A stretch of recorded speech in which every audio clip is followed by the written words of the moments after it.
हिवताप म्हणजे मलेरिया हा माणसांना होतो आपल्याला माहिती आहे, पण तो पक्ष्यांना सुद्धा होतो हे बऱ्याच कमी लोकांना माहिती असतं. आपल्याकडे पश्चिम घाटात एंडेमिक पक्षी आहेत आणि त्या पक्ष्यांनाही हिवताप होतो.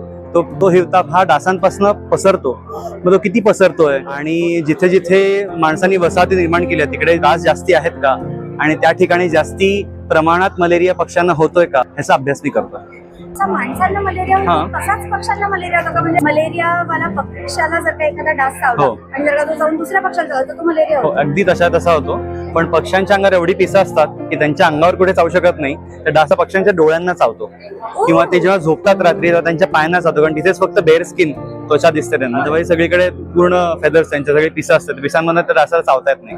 आपल्याला आता अनोफिलीस मस्किटो मलेरिया पसरतो आपल्याला माहिती आहे. बरोबर. तर पक्ष्यांना पण तोच मस्किटो? पक्ष्यांना क्युलेक्स नावाचा डास आहे जो माणसामध्ये फायलेरिया सारखे रोग पसरवतो, तो पक्ष्यांमध्ये मलेरिया पसरवतो. अच्छा. पक्ष्यांना मलेरिया झालाय का नाही या ब्लड सॅम्पल माणसांना जसं कळतंच तसंच करतं. तसंच पक्ष्यांचा आम्ही रक्त घेतो आणि आम्ही पीसीआर करतो. पीसीआर मध्ये लगेच आम्हाला कळतं की त्याला मलेरिया आहे का नाही. इतकं कॉमन आहे पक्ष्यांच्या? पश्चिम घाटातल्या अन्नमलाईच्या टेकड्यांमध्ये मी साधारण 1000 पक्षी सॅम्पल केले आणि त्यातल्या 46% पक्ष्यांना मलेरिया आहे. सो साधारण एव्हरी सेकंड बर्ड. पण मग माणसांना जसा त्याचा त्रास होतो तसा पक्ष्यांना होतो का? हो, त्यांना पहिल्यांदा जेव्हा मलेरिया होतो तेव्हा त्याची एक अॅक्यूट फेज असते, म्हणजे अचानक तो ताप येतो. त्या ताप येतो तेव्हा ते एका ठिकाणी कुठेतरी झाडाच्या आतमध्ये जाऊन ते झाडाच्या अशा खोबणीत कुठे जाऊन बसतात आणि लिथार्जिक होतात एकदम. आणि मग हळूहळू ते त्यातनं त्याला रिकव्हर होतात.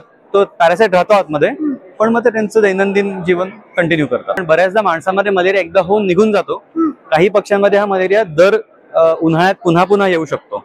उन्हाळ्यात डास वाढतात, डासांचा बायटिंग रेट वाढतो, जास्ती डास चावतायत, तो पॅरासाइट जागा होतो आणि मग तो पुन्हा त्रास देतो. आपल्याला भारतामध्ये कुठल्या पक्ष्यांना त्रास जास्ती होतो हे आपल्याला माहित नाहीये. आपल्याकडे उदाहरण सध्या सगळ्यात जास्ती महत्वाचं आहे ते हवाई बेटा आणि न्यूझीलंडची बेटा, जिकडे पक्ष्यांना त्रास झाला आणि ते पक्षी अख्खी प्रजाती नामशेष झाल्या. आय थिंक 20 पेक्षा जास्ती प्रजाती पूर्णपणे नामशेष झाल्या कारण ते पक्षी मेले.